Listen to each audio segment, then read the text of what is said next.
بھائی نے پوچھا تھا کہ شادی کے بعد کون سے رشتے جو پہلے نامحرم تھے محرم ہو جاتے ہیں، اور کون سے ایسے تھے جو پہلے محرم تھے اب نامحرم ہو جاتے ہیں؟ تو بھائی محرم تو کبھی نامحرم نہیں ہوتے، ایسا تو کوئی ضابطہ قاعدہ میرے ذہن میں نہیں ہے۔ ہاں یہ ضرور ہے کہ شادی کے بعد بعض نامحرم محرم ہو جاتے ہیں۔ جیسے ایک عورت ہے، وہ ایک شخص کے لیے اجنبیہ ہے تو وہ نامحرم ہے، لیکن اگر یہ اس کی بیٹی سے شادی کر لے تو یہ بن جائے گی ساس، اور جب ساس بن جائے گی تو ساس اور داماد آپس میں محرم ہوتے ہیں، بالکل وہ ماں کی طرح ہوتی ہے۔ اب اس سے، اور یہ حرمت ابدیہ ہے، دائمی حرمت ہے، یعنی کیا مطلب اگر اس کی بیٹی کو فرض کر لیں طلاق دے دیں تب بھی ساس سے نکاح نہیں کر سکتے۔ اسی طریقے سے جو بہو ہے اس کے لیے سسر محرم ہو جاتا ہے۔ پہلے وہ اجنبی مرد تھا، چاہتی تو سسر سے شادی کر لیتی، چاہے بیٹے سے شادی کرتی، یعنی اس وقت تو سسر نہیں ہے نا، لیکن جب بیٹے سے شادی ہو گئی تو وہ سسر بن گئے اور اب سسر ان کے لیے محرم ہے۔ اسی لیے داماد اپنی ساس کے ساتھ سفر کر سکتا ہے اور بہو اپنے سسر کے ساتھ سفر کر سکتی ہے جو 92 کلومیٹرز دور جاتے ہیں، بشرطے کہ امن ہو، ٹھیک ہے نا، باطن میں کوئی خرابی پیدا نہیں ہوگی، کوئی فتنے کا اندیشہ نہ ہو تو بالکل جائز ہے، کیونکہ ایک دوسرے کے لیے محرم ہو جاتے ہیں۔ باقی یہ کہ جو مطلب رشتے ہیں وہ اکثر نامحرم ہی رہتے ہیں۔ یہ رشتے خاص طور پر جیسے اب سالی ہے، مثال کے طور پر جب شوہر لڑکا کسی لڑکی سے نکاح کرتا ہے تو اس کی بہن سے یہ نکاح نہیں کر سکتا، عارضی طور پہ حرمت پیدا ہو جاتی ہے۔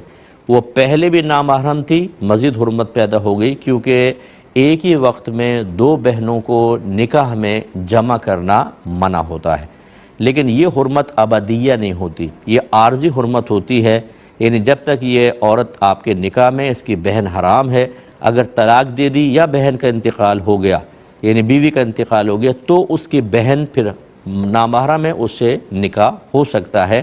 یہ اس بات کی علامت ہے کہ یہاں حرمت ابدی نہیں ہے، ہمیشہ کے لیے نہیں ہے۔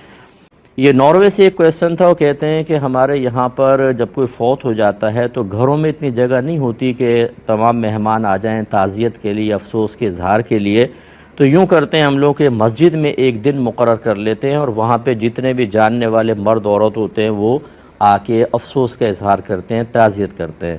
اور بعض مساجد ایسے ہیں کہ اس میں پورشنز ہوتے ہیں، تو مرد جیسے ایک پورشن میں مرد ہیں، دوسرے میں عورتیں۔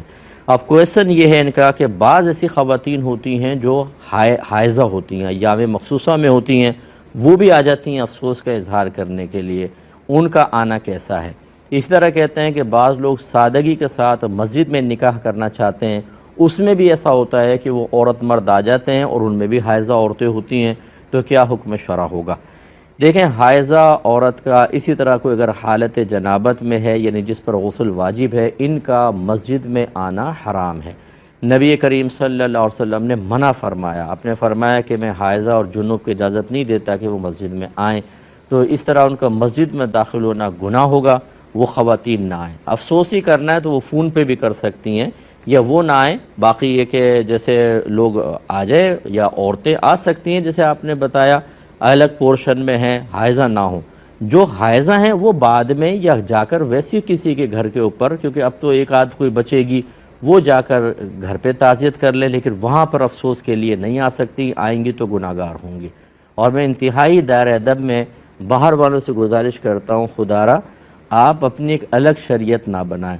ہر ایک سے نہیں کہہ رہا ہوں، یہ ان سے کہہ رہا ہوں کہ جو ان کو منع کیا جائے، کہتے ہیں ارے بھائی چل جائے گا، ہمارے یہاں چل جائے گا۔ آپ کے یہاں کیسے چل جائے گا؟ کیا کہ آپ کے یہاں الگ خدا ہے، الگ قرآن ہے، الگ کوئی نبی آئے ہیں آپ کے پاس؟ اگر خدا وہی ہے، قرآن وہی ہے، نبی کریم وہی ہیں جو سب کے نبی اور یقیناً ہیں، تو پھر آپ کی الگ شریعت کیسے ہو سکتی ہے؟ کہ آپ باہر کے ملک میں رہنے کی وجہ سے شریعت آپ کو اجازت دے دے گی کہ آپ خلاف شرع کام کر لیں؟ آپ اتنے اللہ کے محبوب بندے کیسے ہو گئے معاذ اللہ کہ اللہ تعالیٰ آپ کے لیے اپنی شریعت کو بدل دے گا؟ اس لیے اس قسم کی باتیں ہرگز نہ کریں۔ یہ جو قلبی تکبر ہے یہ تباہ کر دے گا بہت سارے لوگوں کو، کہ اگر ان کو سمجھائیں تو باہر کا اتنا تکبر اپنے ان کے دل میں ہوتا ہے کہ وہ مطلب کوئی دوسرے ملک میں رہنے والے جو ہندوستان میں، پاکستان میں، سری لنکا، بنگلہ دیش میں، ان کو تو سمجھتے ہیں یہ بالکل حقیر سا۔ وہ اگر مسئلہ بھی معلوم کرتے ہیں تو اپنی مسجد کے وہیں کے امام سے معلوم کریں گے، UK USA والے سے، کہ بھئی یہ بتائے گا صحیح۔ وہ بعض اوقات بیچارے اس قابل ہی نہیں ہوتے کہ صحیح مسئلہ بتا سکے، وہ جان چھڑانے والے بات کرتے ہیں.